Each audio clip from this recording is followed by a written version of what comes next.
mais uma vez, bom dia, meus amados irmãos. Bom dia. Vamos então continuar com o nosso estudo da fé. Estamos já no terceiro domingo, trabalhando com esse tema, e nós não saímos do básico. Eu tinha a ideia de apresentar para os irmãos algo mais avançado, mas até agora a gente não conseguiu. O pastor, ele está pedindo para poder ver se a gente finaliza isso hoje. Eu acho que ele tem planos para outros domingos. Então, nós vamos ter que ficar apenas no básico mesmo, que é aquilo que a gente deu até agora. E numa outra oportunidade a gente trabalha com aquilo que é mais avançado, Bom, eu revendo os vídeos, já são 2 aulas que eu dei e coloquei na internet. Eu queria pedir encarecidamente para quem vê esse último vídeo aqui, uma coisa que eu não faço porque eu não tenho costume ainda de trabalhar com a internet, mas o pessoal fala assim: curte, clica no tal de sininho, se inscreve no canal, compartilha, tá? Então, se você achou que é alguma coisa boa para você, você compartilha para outras pessoas, para que outras pessoas sejam abençoadas. Esse lugar onde está sendo colocado não tem nada a ver com dinheiro, não tem propaganda, nem tem condições de ter propagandas, monetizar, etc. Tá? Então são coisas de graça, coisas que talvez você goste. Se você gostar, compartilha. Bom, então eu assisti os vídeos e eu vi algumas pontas soltas e eu preciso apertar esses parafusos, acertar esses detalhes, tá? Uma das coisas eu falei sobre confiança no Novo Testamento e falei sobre fidelidade no Novo Testamento. Eu falei que a palavra emuná no Antigo Testamento, que é a fé, a melhor tradução seria fidelidade. Mas eu não quero que vocês, meus irmãos, e quem estiver assistindo o vídeo, pense que fidelidade é um tipo de fé diferente da fé que é confiança. A confiança e a fidelidade são a mesma fé. A fé que a gente fala, como doutrina bíblica da fé, ela é confiança e ela é fidelidade. Ela tem essas duas qualidades, vamos dizer assim, tá?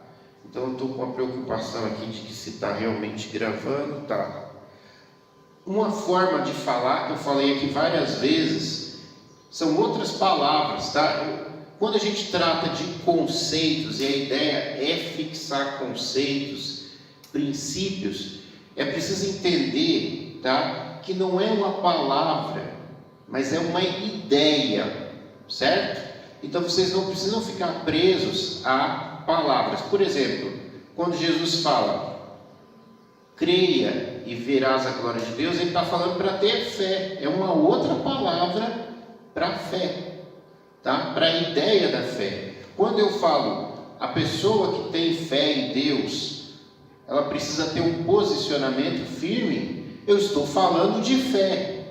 Quando eu falo que a pessoa precisa ter uma confiança inabalável, eu estou falando de fé. Aqui então eu tentei pegar a palavra confiança e a palavra fidelidade. Ao invés de usar a palavra fidelidade, eu coloquei inabalável. Juntei as duas palavras e dei uma tradução ali para fé. Confiança que não muda, que ela é firme, ela é sólida, O pessoal costuma falar uma fé sólida, certo? Tem solidez, não é uma coisa assim igual uma geleia que chacoalha para um lado, chacoalha para o outro, que não tem firmeza nenhuma. Eu estou falando de algo que tem uma firmeza muito grande, tá? Então essa é a ideia de fé. Aqui tem um bonequinho que o pastor Antônio, que é o meu pai, desenhou, e aqui ele está aqui, o bonequinho verde, parece um alienígena, tá? Bom, vamos apagar isso aqui. Outra ponta solta foi que eu falei sobre dons, mas eu não entrei nos versículos, tá? Então eu coloquei o versículo aqui na tela e eu vou ler com os irmãos, o texto que está em 1 Coríntios, tá? Provando que a fé é... E aí, eu quero deixar bem claro uma coisa, que aqui eu estou agora falando não da fé que a gente falou até agora, mas eu estou falando da fé como dom, tá? São coisas diferentes. A fé que a gente falou até agora é aquela fé que o pessoal chama de salvífica. Salvífica, tá? É a fé para a salvação. Mas eu e todos os teólogos, os pastores separam. Existe a fé como dom. E esse texto que eu vou ler aqui agora é sobre a fé como dom. Então acompanhem, se os irmãos puderem, em suas Bíblias, o texto de 1 Coríntios, capítulo 12, tá? O versículo 7 até o 11 e depois o 28 até o 31. Então 1 Coríntios, capítulo 12, perto daquele texto lá de 1 Coríntios 13, que fala do amor, né? Então 1 Coríntios, capítulo 12, do versículo 7 até o 11, diz o que? Ele diz assim: mas a manifestação do Espírito, certo? Então o dom é dado pelo Espírito, é a manifestação do Espírito Santo de Deus, é dada a cada um para o que for útil, porque a um, pelo Espírito, é dada a palavra da sabedoria, e a outro, pelo mesmo Espírito, a palavra da ciência, ou seja, conhecimento, e a outro, pelo mesmo Espírito, a fé. Então a gente está falando de dons particulares, tá? Continuando. E a outro, pelo mesmo Espírito, o dom de curar. Então a fé é um dom, assim como o dom de curar. Esse tipo de fé aqui, não é aquele tipo de fé que a gente falou até agora. Esse daqui, nesse texto aqui, tá? E a outro, a operação de maravilhas, e a outro, a profecia, e a outro, o dom de discernir espíritos, e a outro, a variedade de línguas, e a outros, a interpretação das línguas. Mas um só e o mesmo Espírito opera todas estas coisas, repartindo particularmente a cada um como quer. Foi até o versículo 11. E no versículo 28, também do mesmo capítulo, até o 31, diz assim: e a uns pôs Deus na igreja, primeiramente apóstolos, em segundo lugar profetas, em terceiro doutores, depois milagres, depois dons de curar, socorros, governos, variedades de língua. Porventura são todos apóstolos? São todos profetas? São todos doutores? São todos operadores de milagres? Têm todos o dom de curar? Falam todos diversas línguas? Interpretam todos? Portanto, procurai com zelo os melhores dons, e eu vos mostrarei um caminho ainda mais excelente. E a boa teologia diz que, quando você for ler o capítulo 13, você tem que começar pelo versículo 31, tá? Aí, procurai com zelo os melhores dons, e eu vos mostrarei um caminho ainda mais excelente. Ainda que eu falasse as línguas dos homens e dos anjos, e não tivesse a caridade, seria como metal que soa. E se eu tivesse toda a fé que transportasse os montes, essa fé aqui, tá? Então existe um tipo de fé diferente deste outro tipo de fé, tá? Então, sim, quando alguém afirma em algum lugar que a fé é um dom, ele está certo, baseado na Bíblia sobre isto aqui. E a minha tese, ela diz que não deve pegar isso aqui e confundir com isso aqui. E a fé que fala lá em Efésios 2, 8, 9 e 10 está do lado de cá da coisa e não do lado de cá. Então, eu digo que falar que a fé de Efésios ela é um dom de Deus Não tem nada a ver. Quando é dom de Deus, é nesse sentido aqui. Aqui é outra coisa. Então, se houver algum tempo, talvez a gente dá uma palhinha do que seria essa tese, tá? Mas vamos ver se a gente consegue. Entrando então na aula de hoje, nós vamos falar, conforme prometido, o assunto é a lei, as obras, certo? Os mandamentos, e etc, etc, versus a fé. Então, por favor, a missionária está ali ajudando a gente. Missionária, por favor, muda ali para a gente entrar no versículo. Romanos, capítulo 4, verso 14. Porque se os que são da lei são herdeiros, logo é vã a promessa. E aí tem que dar uma olhadinha no que está escrito ali, mas fica aniquilada, tá? Bom, o que acontece? É Paulo falando.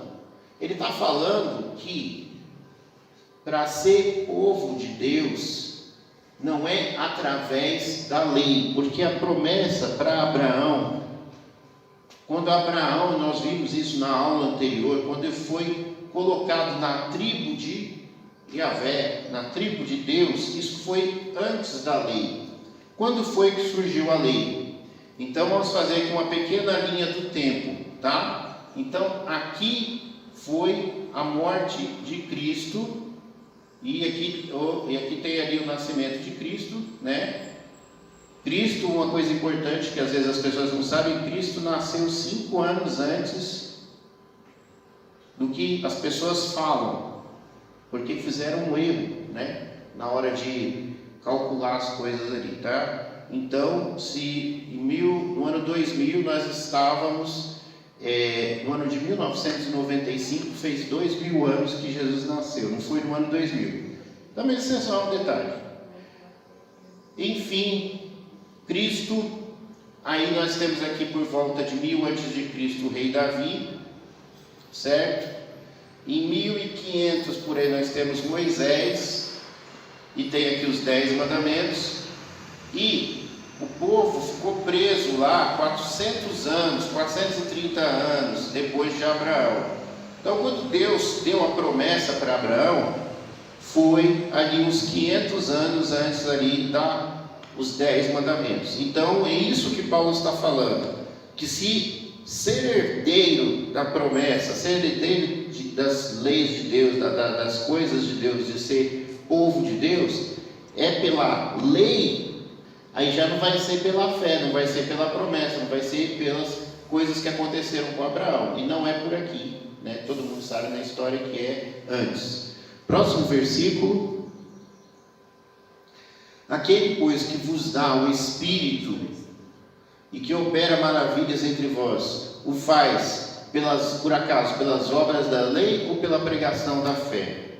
Então Paulo está questionando o pessoal da igreja de Gálatas. Por quê? Qual que era o problema? Qual que é o pano de fundo ali de Paulo e do Novo Testamento? O pano de fundo de Paulo e do Novo Testamento é justamente a coisa toda é assim, ó, vamos lá. Paulo, ele era um fariseu, certo? Fariseu. Ele era um judeu que era um super religioso, um fariseu, um cara metódico, certo?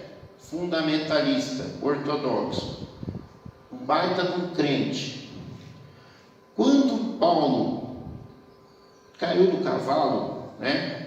Porque Jesus confrontou ele e falou: olha, você quer seguir tanto, aí está matando as pessoas pensando que você está prestando serviço a mim, só que eu sou, né, o Messias da sua lei que você está esperando.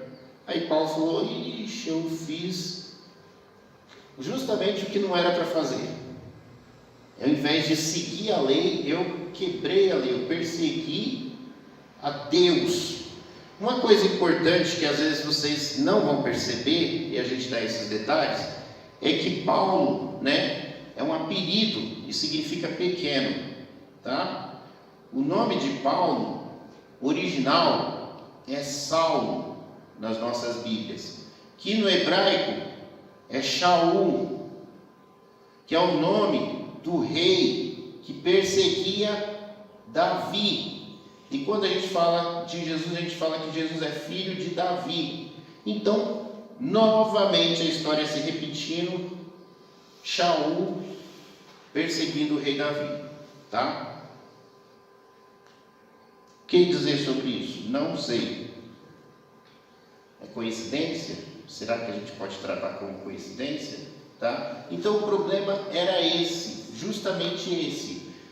Pessoas iguais a Paulo entraram para a igreja, fariseus. Só que diferente de Paulo, eles queriam fazer com que os crentes, que eram gentios e todo o resto, fossem fariseus. Eles queriam transformar os crentes em fariseus. E Paulo já tinha sido entre eles. E Paulo começa a brigar com eles, porque Paulo vai falar, mas vocês não entenderam nada. Não é isso que Jesus queria. E Paulo era fariseu, tinha sido fariseu.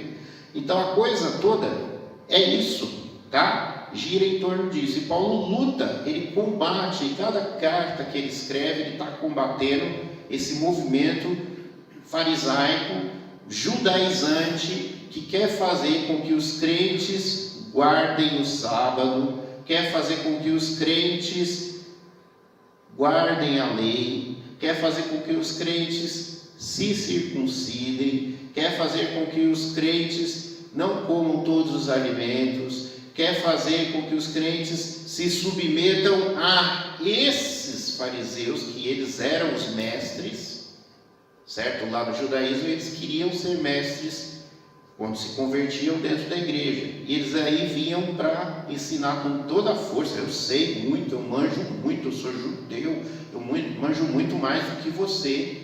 E essa briga se repete até hoje, quando muitas vezes, infelizmente, quando um judeu se converte mal orientado, certo, por um cristão, ele não está muito bem orientado, ele acaba inventando um monte de coisa que não tem nada a ver com o cristianismo, com a fé em Jesus, com o Novo Testamento. Infelizmente, acontece até hoje. Vamos para o próximo?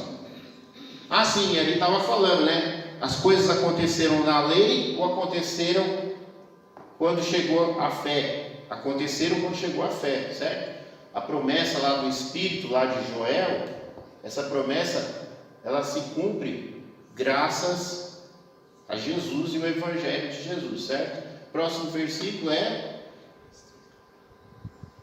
seja achado nele não tendo uma justiça minha própria que vem pela lei, mas a justiça que vem pela fé, né? A justiça que vem pela fé de Deus. Isso daí também é claro. Por quê?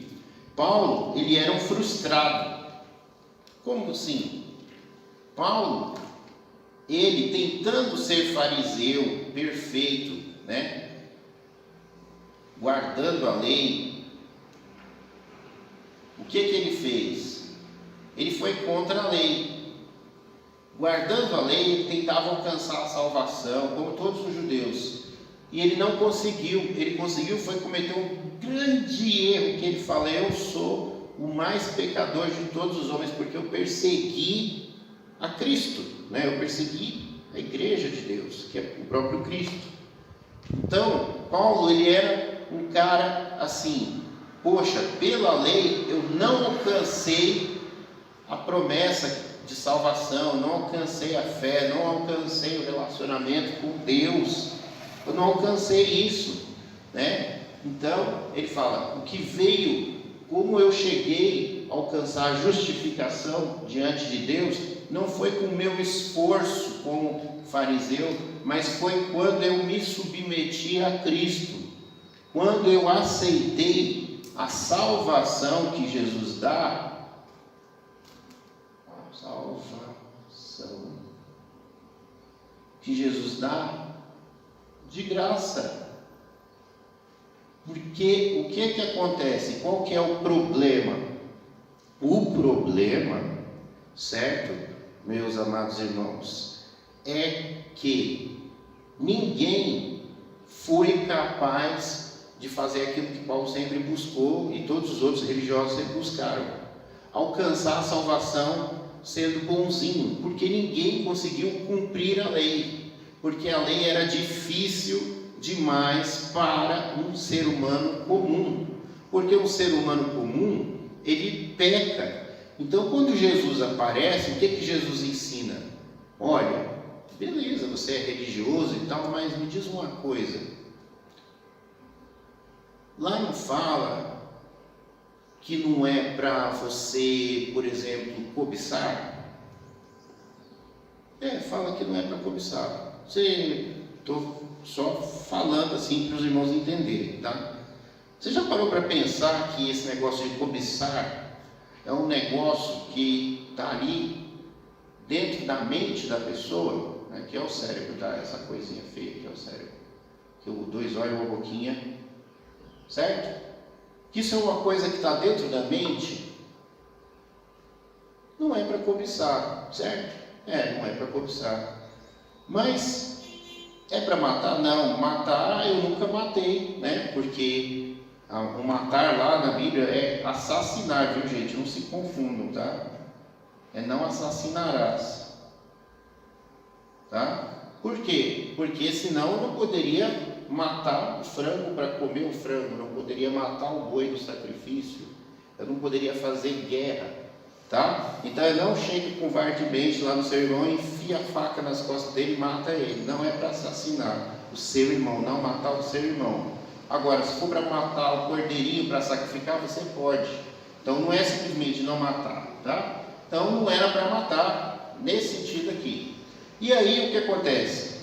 A cobiça aqui é uma coisa que prática, você dá para pegar, mas aqui é uma coisa na mente. Jesus vai chegar e vai falar: olha, não adulterará, certo? Não é para adulterar. Mas se você está cobiçando a mulher do próximo na sua cabeça, certo? Você está adulterando. Aí o pessoal começou a cair na real, fala: mas espera aí. Aí fica difícil, porque como é que eu vou controlar o pensamento, a coisa interna? Porque o pessoal, eles eram igual o povo de hoje, eles eram externos. A religião é uma coisa externa, é superficial.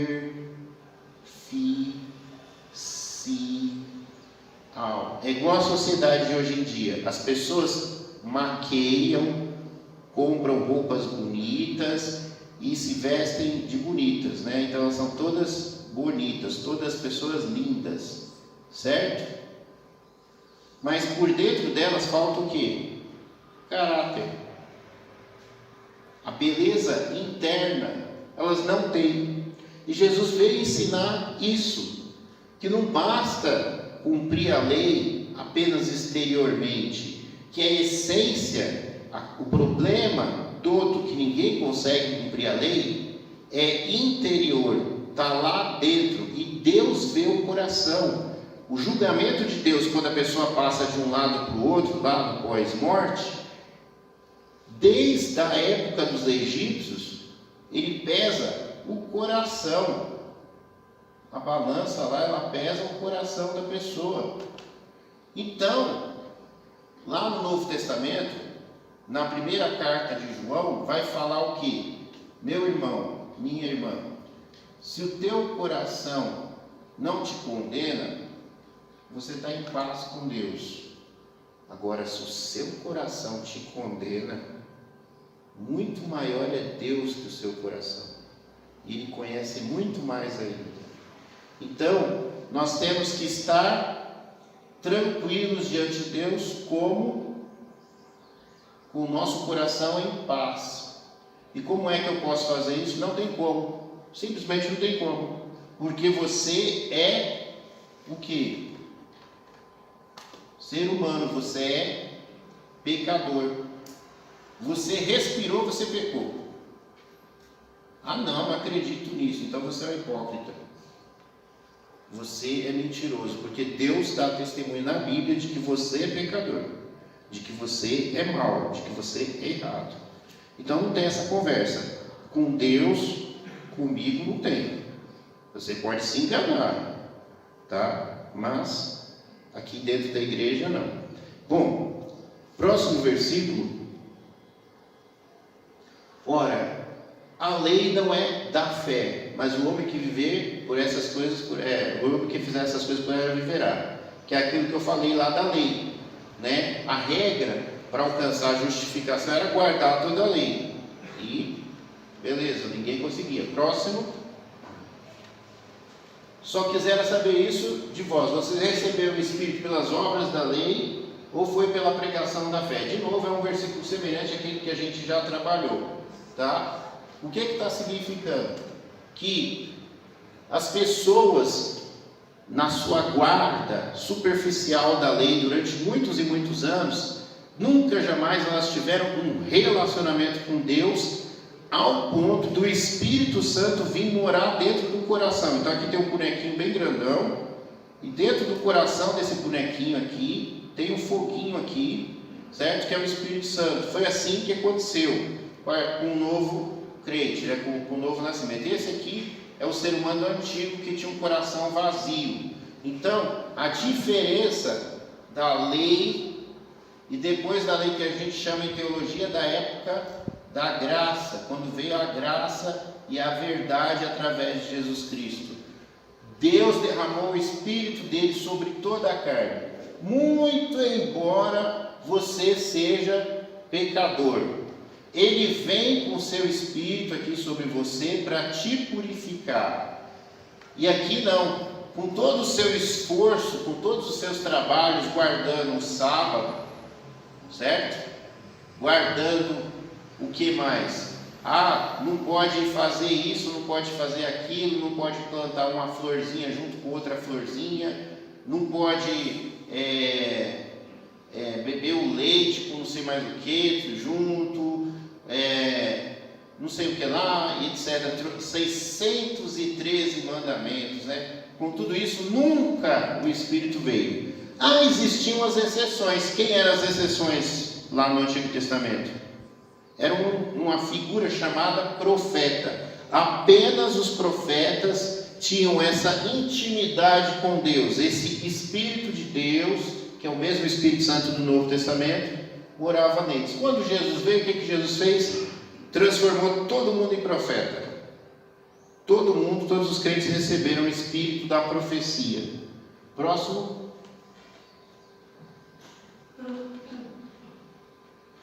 Vamos lá. Gálatas 2,16. Sabendo que o homem não é justificado pelas obras da lei, mas pela fé em Jesus Cristo, tendo também crido em Jesus Cristo para sermos justificados pela fé, e não pelas obras da lei, porque pelas obras da lei nenhuma carne se salvará, tá? Próximo. Ok, então vamos parar um pouquinho. O que acontece nesse último que a gente leu? É aquilo que a gente já falou, e eu vou repetir de novo, tá? Justiça. Creu Abraão em Deus, e isso foi computado para a justiça. Abraão foi justificado. Abraão estava antes da época da lei. Abraão não guardava as coisas da lei. Como é que Abraão foi justificado? Porque ele creu em Deus, ele teve fé. Justificação pela fé, que é o que trabalha muito em Romanos, que fez com que Lutero se convertesse e se transformasse num crente nos moldes lá do Antigo Testamento. E aí houve essa revolução há 500 anos atrás, onde a igreja que estava contaminada pela política, e aí os irmãos que gostam de política, vai a minha crítica aí para vocês na internet, né? Ah, é Bolsonaro, ah, é Lula livre, crente de um lado e de outro. Vocês não têm nada a ver com esse mundo, não fiquem confiando em homens, certo? A política já causou um dano muito grande para a igreja de Deus lá no passado. Não vão se meter de novo com essas coisas, certo? O que vocês têm que ver não é se é cor vermelha, se é azul. Vocês têm que ver os valores, certo? E aí já ficou claro de que lado que você tem que estar. E se você não está daquele lado, que é o lado que tem os valores, certo? Você está no partido do anticristo, tá? Próximo versículo. Concluímos, pois, que o homem é justificado pelas obras, pela fé, sem as obras da lei. Paulo tratando de novo, você é justificado, certo? Pelas fé, sem as obras. Então, é aquilo que a gente falou ali, agora há pouco. Apenas a fé, para alcançar a justificação. Próximo versículo. Aí vem o contrário, que confunde muita gente, porque Tiago parece que está falando, Tiago lá, Paulo é partido azul e Tiago é partido vermelho, né? Bem, vês que a fé cooperou com as suas obras e que pelas obras a fé foi aperfeiçoada, né? Aí falar, pronto, fiquei confuso, então eu vou explicar, tá? Fé sem obras, em Tiago, é morta. Então, o que acontece, meu amado irmão? Tiago está falando o seguinte, que a fé não é uma ideia, uma coisa teórica. A fé, ela redunda em obras, tá? Então, por isso ela é aperfeiçoada. Ela não é uma coisa de teoria, tá? Então, a fé de verdade, ela tem obras, certo? O inverso disso é dizer que as obras, certo, da lei, tem fé. Não tem. Não alcança justificação. Aqui tem justificação, aqui não tem justificação. Por quê? Obras por obras é aquilo que Paulo vai falar em 1 Coríntios 13. Ainda que eu falasse a língua dos homens e dos anjos, e eu não tivesse amor, certo? Então, essas obras aqui é com amor.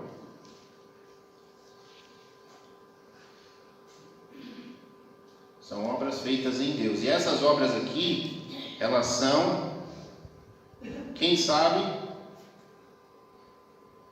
pode falar, gente, tá lá no subconsciente de vocês, como bom cristão. Que obras são essas? Da carne. Feita na força do braço, na marra. O cara tentando ser bonzinho, artificialmente.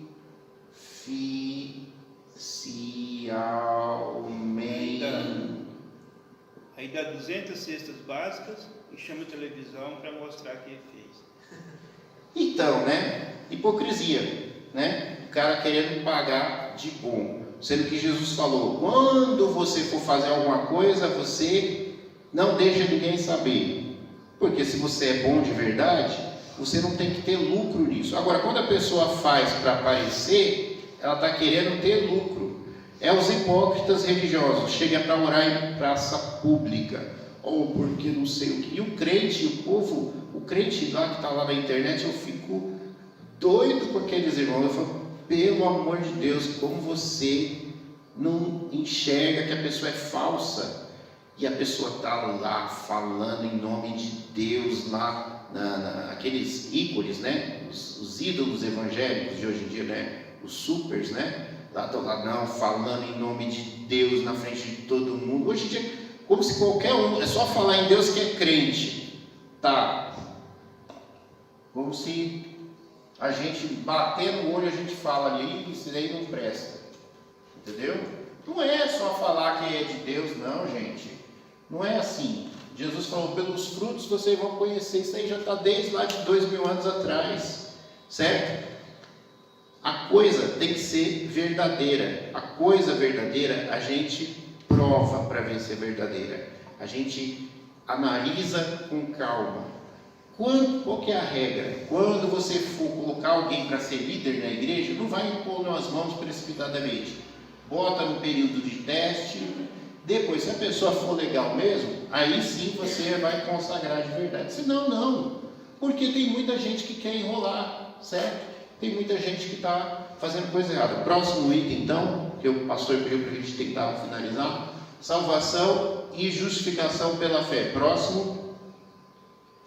Tendo, pois, sido justificado pela fé, temos paz com Deus por meio de nosso Senhor Jesus Cristo.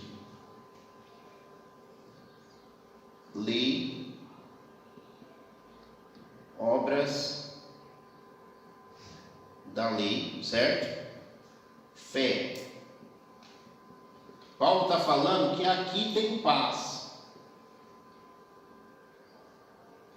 E aqui não tem paz, sem paz. Paulo viveu isso aqui, ele está falando com propriedade. Eu não tinha paz. Porque aquele negócio respirou, morreu. Porque qualquer coisinha você já erra, certo? Porque você é humano. Paulo vai descrever um negócio assim: olha, na minha cabeça, né, eu quero servir a Deus, mas na hora que eu vou executar a coisa, sai o quê? A maldade. Porque tem um filtro, você não consegue escapar disso. Você é imperfeito.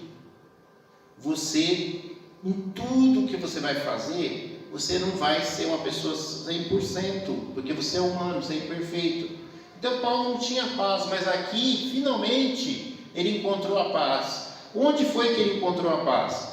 É que não teve nenhuma obra? Não, teve sim uma obra, mas não foi Paulo que fez, foi Jesus. Jesus, ele fez o quê?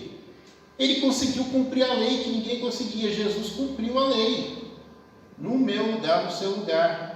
Então a justificação é pela fé em Jesus, que cumpriu a lei, e aí você é justificado. Jesus cumpre a lei no seu lugar, certo? Jesus guardou a lei no seu lugar, por isso que você tem a justificação. Próximo versículo. Porque pela graça sois salvos mediante a fé, e isso aí é o versículo. Então, vamos lá. Vamos ver se a gente consegue analisar isso aí, já é o último, tá? Então, o que esse versículo está falando? Vamos lá. Porque pela graça sois salvos mediante a fé. A fé. E isto não vem de vós, é dom de Deus, não vem das obras, para que ninguém se glorie, pois somos feitura sua, de Deus, né? Criados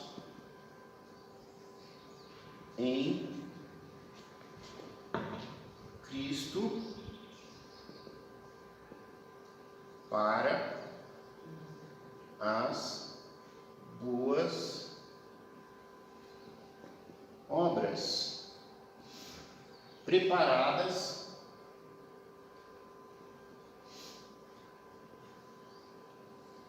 de antemão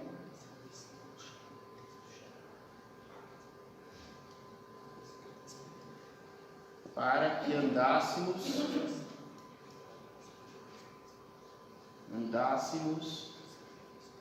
nelas.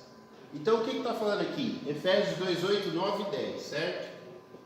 Efésios 2, 8, 9 e 10. Essa aqui é a polêmica toda. Vamos ver se a gente consegue explicar para os irmãos. Isso aqui já é outro nível, tá? Isso aqui já não está mais na EBD. Isso daqui já é nível de faculdade. Faz de conta agora que eu sou algum doutor e vou explicar para vocês um negócio bem complicado. Bom, Efésios 2, 8, 9 e 10. Porque, certo? Pela graça, vocês são salvos, né? No português de hoje, vocês são salvos. Através da fé. Isto não vem de vós. É um dom de Deus. O que é esse isto? O problema é que as pessoas falam que esse isto é a fé. Então, por que vocês são salvos? Pela graça, através da fé. Isso, a fé, não vem de vós, é um dom. O que é dom? Presente de Deus. Não vem das obras, certo? Não vem dos seus esforços, para que ninguém de vocês se glorie, se orgulhe, né? E aí o 10. Por quê? Porque nós somos feitura. Aqui é poema, tá? É coisa artesanal. Nós somos poema, né, de Deus, criados em Cristo Jesus para as boas obras, né? Então, ninguém deveria se orgulhar de praticar qualquer obra, porque você foi projetado justamente para isso. E ele continua pelas boas obras preparadas antemão, lá no passado, certo? Para que nós andássemos nela. Então isso aí já está determinado desde muito tempo, que as pessoas têm que fazer as coisas corretamente, têm que fazer as boas obras. Mas o problema está aqui. Por quê? Por que eu digo que é um problema? Porque tem uma igreja, e algumas igrejas da fé reformada, que elas vão defender, tá? Deixa eu ver se ainda está gravando. Minha fé aqui está oscilando. Tá? Então, as igrejas vão defender o quê? Que a fé, ela é um dom de Deus. Qual que é o meu problema com isso? Quando eu digo que a fé que dá a salvação é um dom de Deus, eu estou dizendo que o João, Deus, né, lá em cima no céu, desde a eternidade, João, você vai ter fé e vai crer em Jesus. José, você não vai ter fé, não vai crer em Jesus, você vai para o inferno. Maria, você vai ter fé, você vai crer em Jesus, vai entrar no céu. Miguel, você não vai ter fé, não vai crer em Jesus, vai ir para o inferno. Solange, você vai ter fé, vai crer em Jesus, vai ir para o céu. Jonatas, você não vai ter fé, não vai crer em Jesus e vai ir para o inferno. Por quê? A salvação não é pela fé? Se a fé é um dom de Deus e não são todos as pessoas que têm fé, certo? A Bíblia fala, tem um versículo aí, acho que está por aí, talvez seja o próximo, não sei se vai ter mais versículo. A fé não é de todos, né? É como perder a fé. Vamos ver, se a gente der tempo a gente entra ali, tá? Então, é um problema, certo? Porque para eu ser salvo, eu preciso ter fé em Jesus. Só que a gente sabe que tem gente que não tem fé. E eu estou falando que a pessoa não tem fé, eu estou falando que a fé é um dom. E se a pessoa que é dada por Deus, é Deus que coloca na pessoa e faz a pessoa crer e ser salva. Então eu estou falando que é Deus que faz isso. Quando eu falo que é Deus que faz isso, e tem pessoas que nunca creem em Deus e morrem, a gente sabe para onde que elas foram, o que aconteceu? A culpa é de quem? Bom, vamos lá. E vieram então, depois de um tempo, algumas pessoas falaram, isto está se referindo à sentença inteira aqui de cima, porque vocês são salvos pela graça através da fé. Aí, mesmo assim, algumas pessoas manteram aquela questão de que a fé é dom de Deus, né? Então o problema continuou, tá? Então, isso daqui continua sendo um processo que Deus é que faz, a salvação vem lá de Deus, e o ser humano não tem participação nenhuma, porque o ser humano ele é totalmente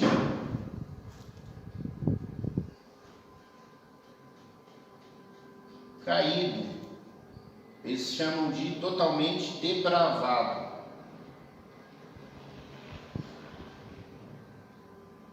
Totalmente pervertido.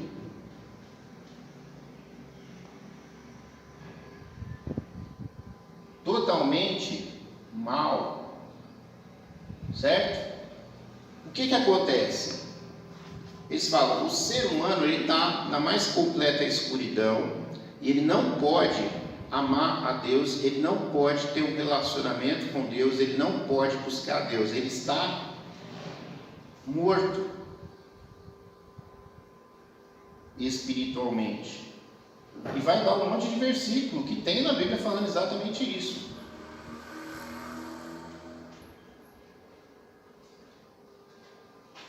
Certo? Então a pessoa morta, ela não reage. Deus falando com a pessoa, salvem-se, né? Me amem, creiam em mim. As pessoas mortas não podem responder ao chamado de Deus.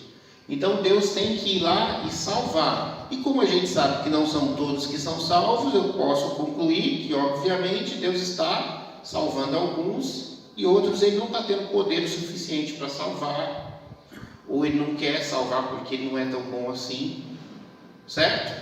Essas são as conclusões. Então isso gera um problema. E aí a gente foi ver isso aqui. Eu estava lá muitos mil anos atrás, uns quase 20 anos atrás, estava lá mexendo no dicionário lá. É fé, né? Falaram na faculdade, eu fui ver no dicionário, o dicionário falando que a fé é dom. E onde eu vou, eu vejo falando que a fé é dom, que é Deus que dá a fé, que é Deus que salva, que isso e aquilo. Aí a gente fica perguntando assim, mas para que a gente prega para a pessoa? Aceita Jesus, salve-se, né? Busque a Jesus. Para que a gente tem esse trabalho de pregar para as pessoas se é Deus que está salvando? Certo? Então essa foi a questão toda. Meus irmãos, é muito importante essa questão toda aqui, tá?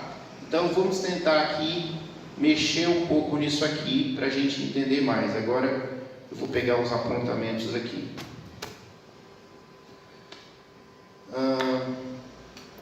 Então vamos lá. Não, vamos mexer nisso aqui.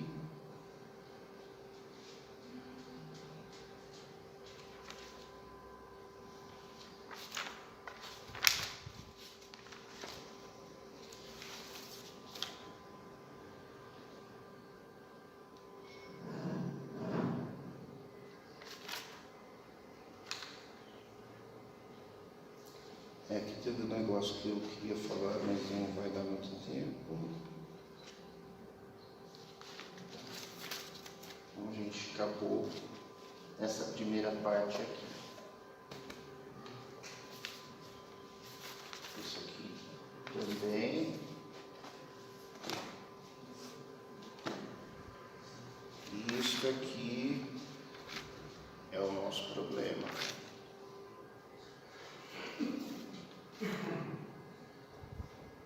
Então vamos lá, vamos tentar mexer um pouquinho com isso. Uma outra forma, tá, de escrever, de ler o versículo, vai ajudar a gente a entender melhor, tá? Seria algo assim: vocês são salvos gratuitamente apenas por ter fé.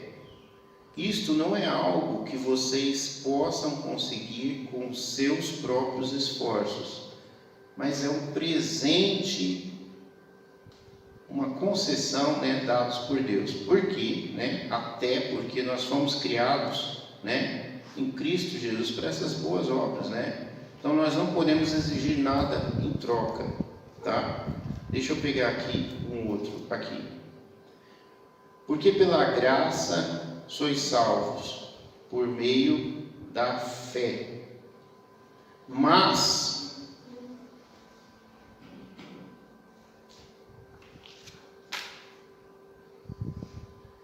mas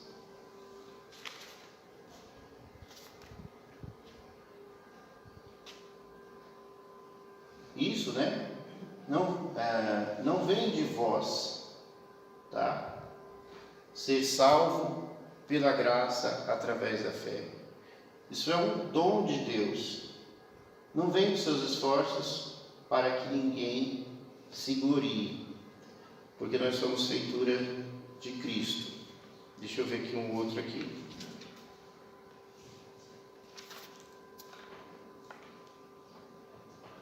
Porque pela graça é que somos salvos por meio da fé que temos em Cristo. Portanto,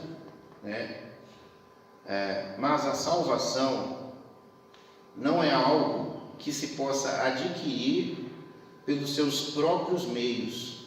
É uma dádiva de Deus. Agora está ficando mais claro, né? Não é uma recompensa pelas nossas boas obras. Ninguém pode reclamar mérito algum nisso, porque nós somos obra-prima, que é o poema, né? Algo artesanal, né? Obra-prima de Deus. Ele nos criou de novo em Cristo Jesus para que possamos realizar todas essas obras que Ele planejou para nós lá nos tempos eternos. Então vou ler de novo esse daqui, ó. Porque pela sua graça é que somos salvos por meio da fé que temos em Cristo. Mas essa salvação não é algo que se possa adquirir dos seus próprios meios, tá? Então, a gente começa a mexer nessa partícula ali e a gente começa a entender, tá? Outra, por exemplo, vocês são salvos em Cristo, que é o que eu coloquei lá no Facebook, lá na internet, gratuitamente através da fé. Isso é um presente de Deus para vocês, né? É algo que não vem de suas boas obras, para que nenhum de vocês possa se gabar de tê-la conseguido. Até porque nós fomos criados em Cristo Jesus exatamente para essas boas obras, tá? Então, isso é um outro texto. Nós temos aqui um outro texto ainda, ó. Vocês são salvos pela graça ou pelo amor, pela misericórdia. A gente está trocando as palavrinhas, né? Compaixão, né? De Deus, apenas por terem fé no sacrifício de Jesus. Isso é um presente de Deus. Isso não é algo que vem de nenhum mérito próprio de vocês, para que mediante ele ninguém se glorie. Diante de Deus ninguém possa se gabar. Olha, fui eu que consegui, né? Aliás, se fazemos boas obras, não fazemos mais do que a nossa obrigação. Isso já foi determinado há muito tempo, tá? Então aí a gente volta em toda aquela questão, tá? Do relacionamento. Eu falei que isso aqui ia ser complicado, né? Falei que era mais difícil. Então vamos lá. Tentar explicar isso aqui. Qual que é a questão? Nas versões que eu li com os irmãos agora, que eu acabei de falar com os irmãos, tá? Essas versões que eu li, que eu falei com os irmãos, eu falei que pela graça você é salvo através da fé. E isso não vem de vós, é o dom de Jesus. Eu falei que é a salvação.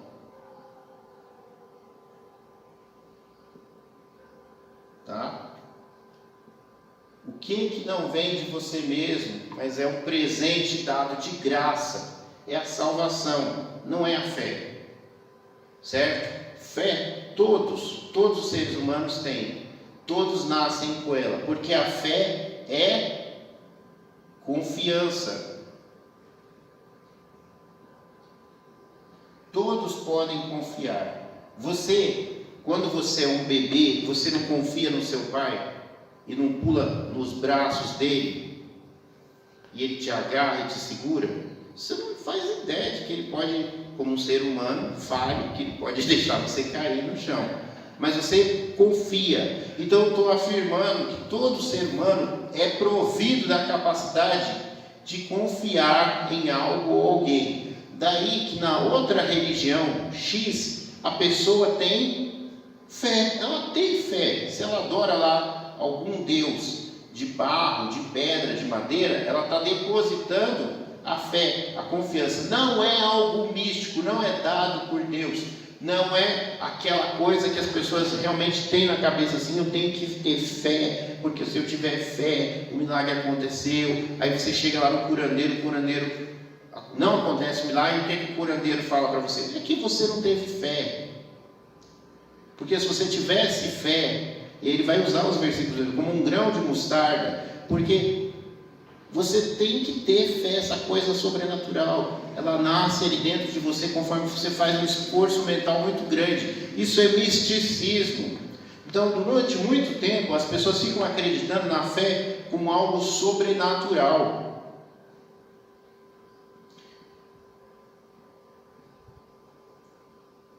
E eu falei para os irmãos que tem um versículo na Bíblia que fala que a fé é algo sobrenatural, que é aquele de 1 Coríntios capítulo 12. Mas quando eu estou falando na questão de salvação, não é aquela fé sobrenatural, porque aquela fé sobrenatural, conforme eu acabei de ler para vocês em 1 Coríntios 12, do 7 ao 11, ela não é para qualquer um, ela não é para todos, porque vai falar lá, como eu li agora há pouco, todos podem curar? Não.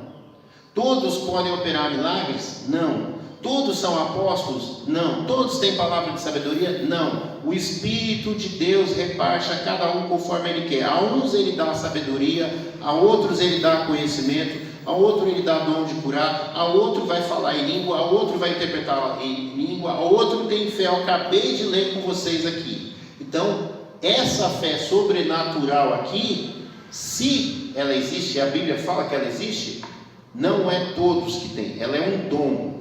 Quando a gente fala de dom, não é todos, cada um tem um dom diferente conforme Deus repartiu a cada um.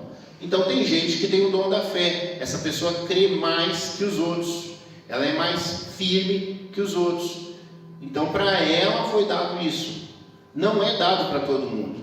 Mas quando eu estou falando aqui de salvação, quando eu estou falando aqui de crer em Deus, de ter relacionamento com Deus, eu estou falando de algo que até nas outras religiões que não cristã, eles têm. Então a pessoa tem fé no ídolo. Acontece alguma coisa? Acontece um milagre? Não. Por que não acontece um milagre? É porque a pessoa não teve fé? Não, a pessoa tem fé. É porque o ídolo é que não vale nada. E quando eu, por mais fraquinho que eu seja aqui, crente, novinho, convertido, eu tenho fé em Deus, o Deus da Bíblia, acontece o milagre? Sim. Por que acontece o milagre? É porque a minha fé é maior do que a dos irmãos mais velhos de 40, 50 anos de igreja? Não. É porque Deus quis. Quem opera o milagre é Deus, não é você, não é sua fé. Eu já expliquei, já falei, eu estou no terceiro domingo falando. Não é sua fé. Sua fé é meramente a capacidade humana de confiar em Deus. É uma postura humana que Deus cobra de você. Não é sobrenatural. Todos podem crer. E por isso, se você não creu em Jesus e você morreu e foi para o inferno, você está no lugar correto. Porque você não quis a salvação que Deus te ofereceu. A culpa é sua. A culpa não é de Deus. Então, quando eu defendo que a fé para crer em Jesus é Deus que dá, se a pessoa não creu e foi para o inferno, a culpa é de Deus, porque Deus não quis salvar. E aí, na soberania de Deus, o pessoal fala que Deus não tinha obrigação de salvar. Só que aí eu vou falar do outro lado de cá. Mas Deus não é amor? Não, Ele é justiça também, mas Ele é amor, certo? Se Ele é amor, que negócio é esse de, olha, eu vou ter amor por uns, mas por outros não? Porque a justiça, pela justiça, está todos condenados. Todos condenados. Então, por questão de ter amor, se eu vou amar, eu resolvo amar. Ah, porque ele é mais bonitinho. Ou não, porque ele não é mais bonitinho. né? Por mero capricho. Então fica muito esquisita essa doutrina de falar, olha, a fé para crer, para aceitar Jesus, para ser salvo, é Deus que dá. Por isso que eu estou ensinando para vocês, meus irmãos, e aí vocês aceitam se quiserem, se não quiserem, assiste o vídeo 10 vezes depois, para ver se você aceita. Ah, não aceito. Então, beleza, perdi meu tempo aqui, mas pode ser que talvez em alguma outra coisa tenha te acrescentado. Então vamos lá, de novo.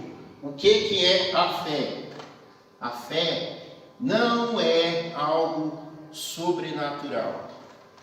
A fé não é algo sobrenatural. A fé, Deus é que dá para todos, dá no nascimento. Todo ser humano nasce com a capacidade de crer. A capacidade de crer, certo? Em algo ou alguém, ela é o que? Inata. Ela vem no nascimento, inata. É isso que eu estou explicando aqui. Crer, confiar. Ah, manter-se fiel. Ah, não, isso aí é complicado. É complicado sim. Por isso que eu li 10 vezes, eu falei 10 vezes aqui. Ainda que você seja infiel, Deus permanece fiel. Tá? Então, entenda isso. Entenda isso. Deus, Ele quer se relacionar com você. Ele precisa que você confie. Ele sabe que você é falho? Sabe. Ele sabe que você vai duvidar? Sabe. Ó homens de pequena fé. Mas Ele se relaciona com homens de pequena fé a si mesmo. Porque Ele está procurando relacionamento. É isso que eu quero que vocês entendam, tá? Então, vamos lá. Deixa eu explicar de uma outra forma. Vamos lá de novo.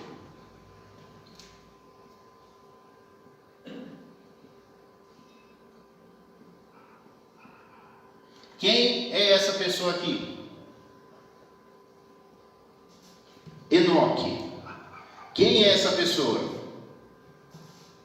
Aquele que andou com Deus. Ele andou com Deus. Foi na época da lei? Ele guardou alguma lei? Não.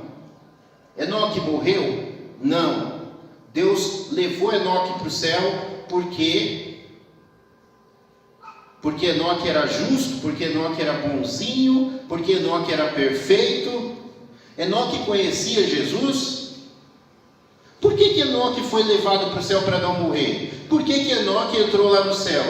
Enoque não guardou a lei. Se fosse na época da lei, eu ia falar que ele foi o único que guardou a lei, porque ele subiu para o céu, mas não era na época da lei. Que história é essa de Enoque? Enoque é uma exceção na Bíblia. Por que Enoque foi para o céu? Por que não foi Noé? Por que não foi Adão depois da queda? Por que Enoque? O que aconteceu? Mediante o que Enoque foi salvo? Com que critério? Fato é que ele foi salvo, mas qual que é o segredo aqui? Relacionamento com Deus. Ele andou com Deus.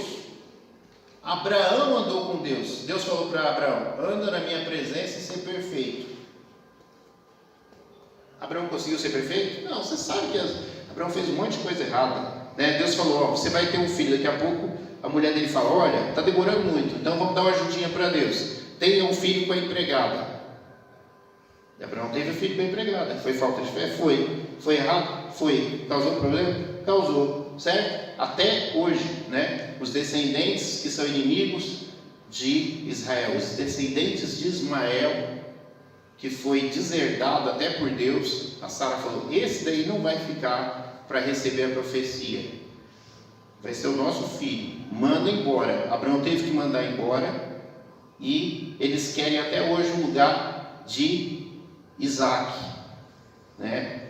Então, Enoque andou com Deus. Andar com Deus é o quê? Que palavra é essa, andar com Deus? Que história é essa? Enoque foi salvo. Ele foi salvo mediante andar com Deus. Que história é essa de andar com Deus? O que é esse andar com Deus que é tão importante, que levou Enoque para o céu? Por que Enoque foi para o céu? Não tinha Jesus, não tinha Bíblia, não tinha nada. O que era? Ele andou com Deus. Relacionamento. fé. Aí eu posso até falar que ele foi salvo na fé em Jesus. Vamos lá, explicar para vocês coisas difíceis. Jesus, crentes do Antigo Testamento, salvos em Jesus. Então tem exemplo, Davi. Davi foi para o céu? Foi. Como assim?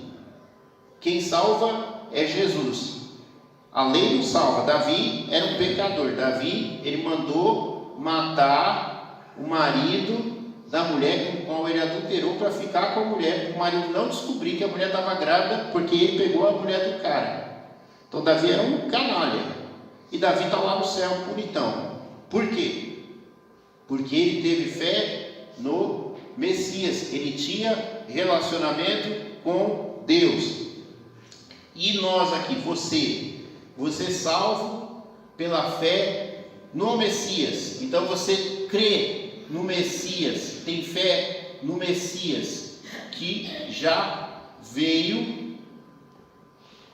E o pessoal lá do Antigo Testamento é salvo pela fé no Messias que viria.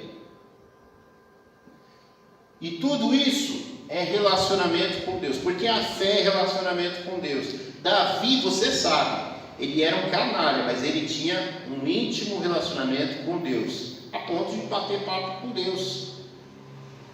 É isso aqui, meus irmãos, que eu quero ensinar para vocês o conceito de fé lá na Bíblia, tá? Você pode aceitar ou você pode não aceitar. Agora, não vem chegar para mim com essa ideia de que Deus escolhe porque Ele quer mandar um para o céu e outro para o inferno, assim de graça, sem nada, tá? Agora, o que eu estou falando para vocês, então, vamos lá de novo, só para vocês entenderem mais. Eu sei que é difícil, mas vamos lá. Isso aqui eu desenhei outro dia, é o Jardim do Éden. Quando o homem pecou, o que Deus fez? Tem que fazer as perguntas aí. Estou perguntando aqui já. Quando o homem pecou, o que Deus fez? Tirou o Jardim do Éden. Certo. Então, ele expulsou do Jardim do Éden. O que significa isso? Eu sou pai, o filho errou, eu expulsei de casa. O que houve aqui? Morte. Quebra no relacionamento com Deus. Então, eu estou falando que a tal da morte,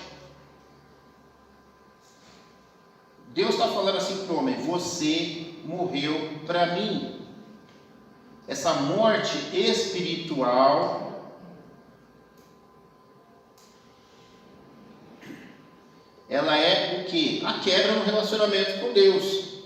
Então, quando eu tenho de novo relacionamento com Deus, essa conexão com Deus, ela é vida. Eu ganho vida em me relacionar com Deus. Gente, o que é a palavra religião?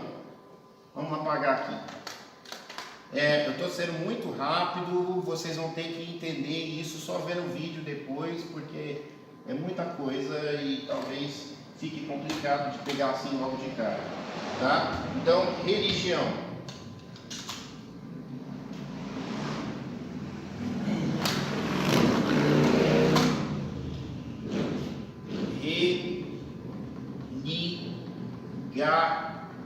Do latim religare, religião. Aí Paulo vai falar lá no Novo Testamento do ministério da reconciliação. E nós saímos pelo mundo anunciando a todos que reconciliem-se com Deus. Volta para a casa do Pai. Chegai-vos, pois, a Deus, e Ele se chegará para vós. Aí vai falar: purificai as mãos, pecadores, se arrependam, né? Se arrependam, volta para Deus. E o que é esse voltar para Deus? Aí aqui a gente já está entrando na área de soteriologia. O que é esse voltar para Deus? Gente, quando o pastor tradicional, o pastor batista, fala: você aceita Jesus? Qual que é a frase completa? como seu único e suficiente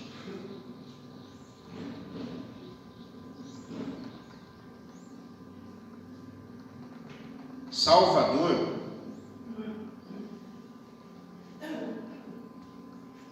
ele está perguntando, o que você aceita? Você crê em Jesus como seu único e suficiente Salvador? Você aceita Jesus como seu único e suficiente Salvador? É a mesma coisa, a mesma frase. Só que não para por aqui. Nos tempos de agora a gente parou por aqui. Você aceita a Jesus como seu único e suficiente Salvador e... Completa, gente. É isso aí, batistões. Lá na faculdade, há muitos anos atrás, 20 anos atrás, eles falavam Batista Saulo. Mas, gente, isso eu chamo de a melhor safra, porque o que existe hoje em dia aí está cruel, né? Está duro, está complicado, né? Mas é os fins dos tempos mesmo, então a gente pode reclamar muito. Então, o pastor pergunta para a pessoa na hora de batizar, pergunta para a pessoa, você aceita a Jesus como seu único suficiente Salvador e Senhor? Isso daqui, esses dois termos aqui, tem que ser cumpridos. Hoje as igrejas estão cheias de pessoas que só querem Jesus como Salvador. Na hora de obedecer a Jesus como Senhor, elas não querem, eles aceitam a Jesus pela metade. Elas não se convertem de fato, elas não têm relacionamento com Deus de fato, porque o relacionamento com Deus é um relacionamento igual aquele tribal. Deus é o rei e você é o servo. É um relacionamento de serviço, de ser servo, de estar debaixo da autoridade de. O que acontece, gente, volta sempre lá no começo de tudo. Onde foi que o ser humano perdeu a salvação? No Éden. Ele deixou de ser filho de Deus ali. Ele passou a ser criatura de Deus ali. Ele foi expulso da casa do Pai. E agora, para ter de novo tudo isso, ele tem que voltar para a casa do Pai. E ele tem que ser filho. E para ele ser filho, ele tem que ter Deus como Pai. E o Pai é o quê? O Pai é o Pai. O Pai manda. E você obedece. Deixa aquela independência que ele comprou, aquela ideia de independência que ele comprou de Satanás.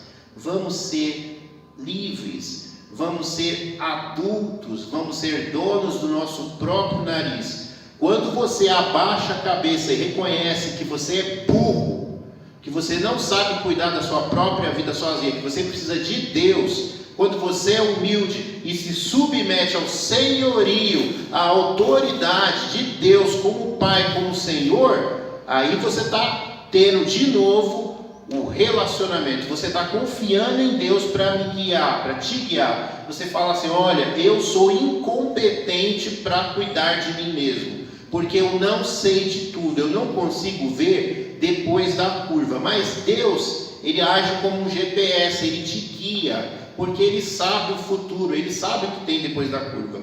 Então você confia nesse ser invisível. É essa toda a questão, tudo gira em torno disso.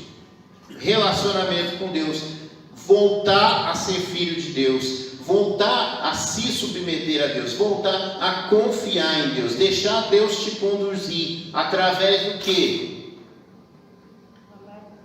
Da palavra, mas tem mais, do Espírito Santo, que está dentro de você. Jesus falou, eu não esqueço disso. Algumas pessoas vão falar que não tem mais profecia no Novo Testamento nos dias de hoje. Gente, Deus continua falando no seu coração. Está lá escrito na Bíblia, promessas para o futuro. Está escrito assim: quando pegarem vocês e colocarem vocês diante de reis, não se preocupem. Está escrito lá, não é para consultar nem a Bíblia. Não se preocupem com o que vocês vão falar. Não prepare discurso. Não se preocupe, não é para você estudar o que você vai falar. Eu vou dar as palavras na hora para vocês, tá? Então o Espírito Santo faz parte. Só que não é qualquer profetada por aí, né? Pelo amor de Deus, não é disso que eu estou falando, né? Até o momento de hoje, a gente se pauta sempre na Bíblia. Outra coisa, Jesus prometeu e ensinou para os discípulos assim: o Espírito Santo vai estar com vocês, ele vos fará lembrar. Então, se você não estudar a Bíblia, não vai ter como o Espírito Santo fazer lembrar, né? Outra coisa óbvia. E são muitos ensinamentos para tratar do relacionamento místico. Aí sim, quando existe um relacionamento depois da fé, tá? A fé não tem nada de místico. A fé é aceitar. Esquece essa palavra fé. Aceitar.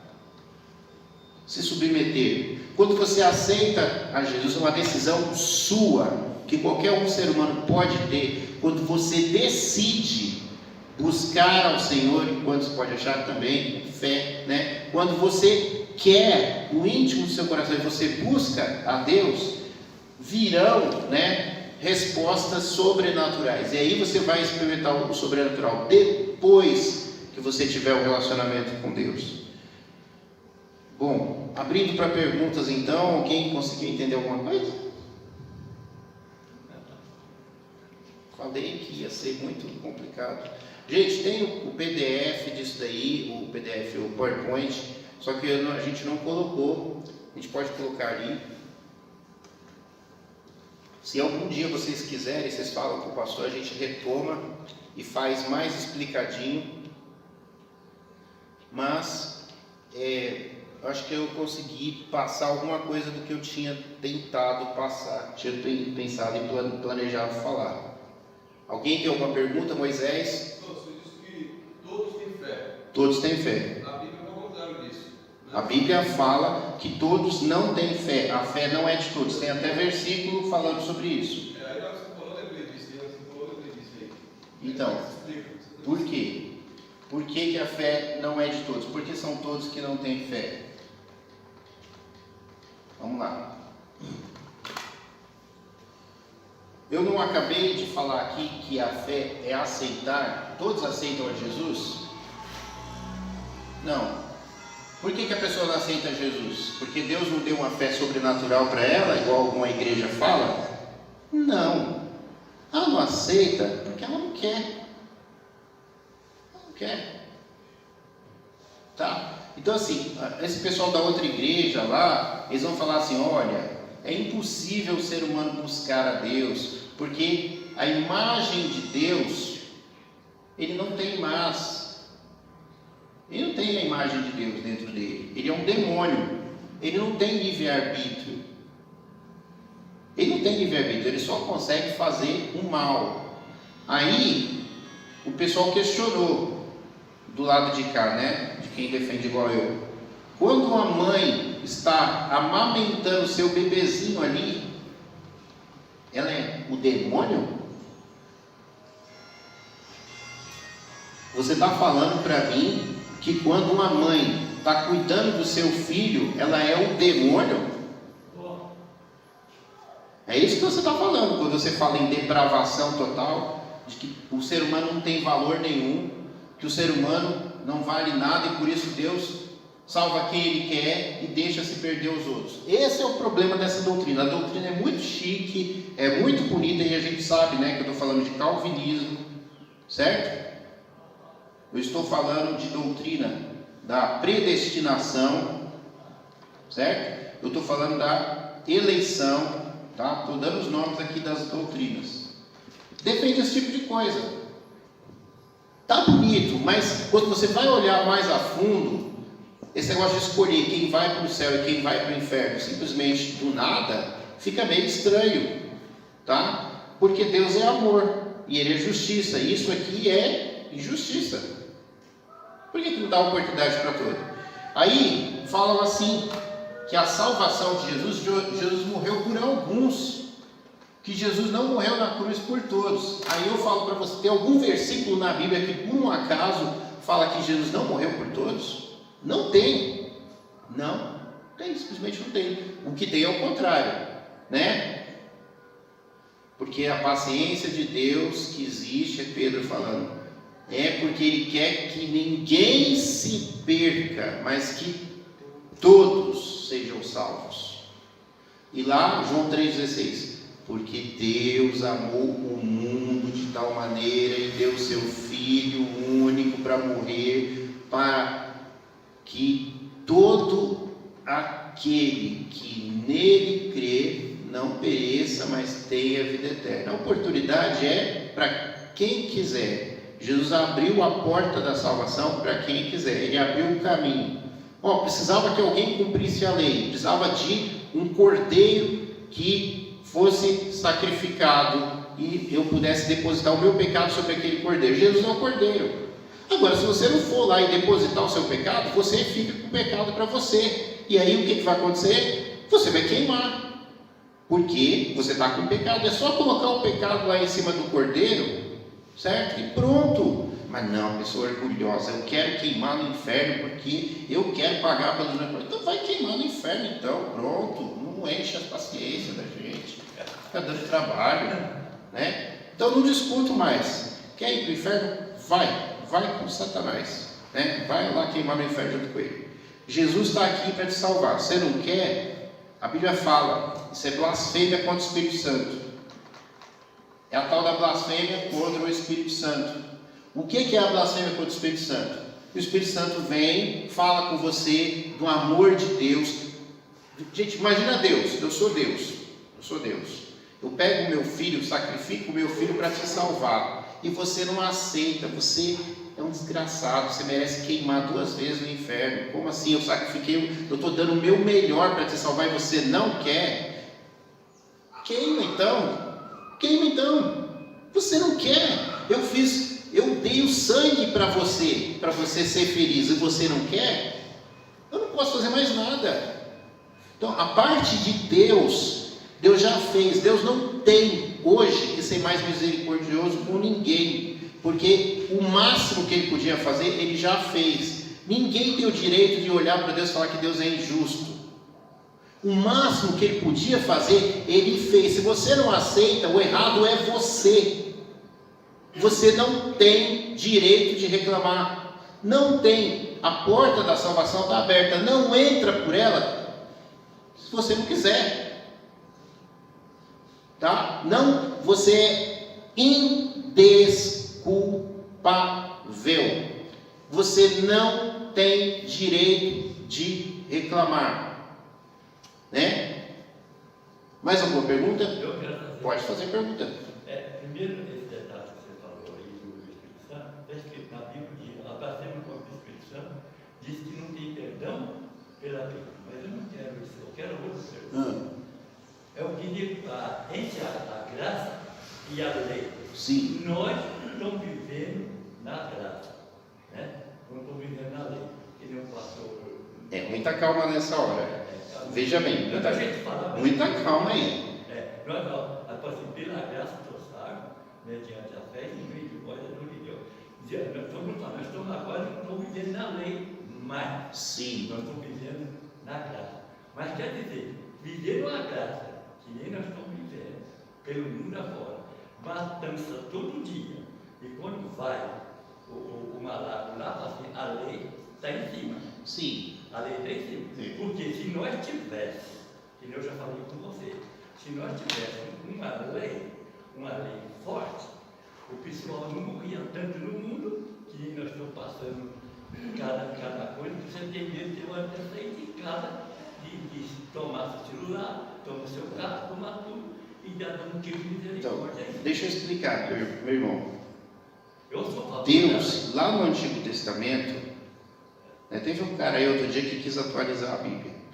Deus lá no Antigo Testamento, ele já estava muito para cá da onde a gente já está. O que Deus disse lá no Antigo Testamento? Não é por força, não é por poder, por violência, é pelo meu Espírito.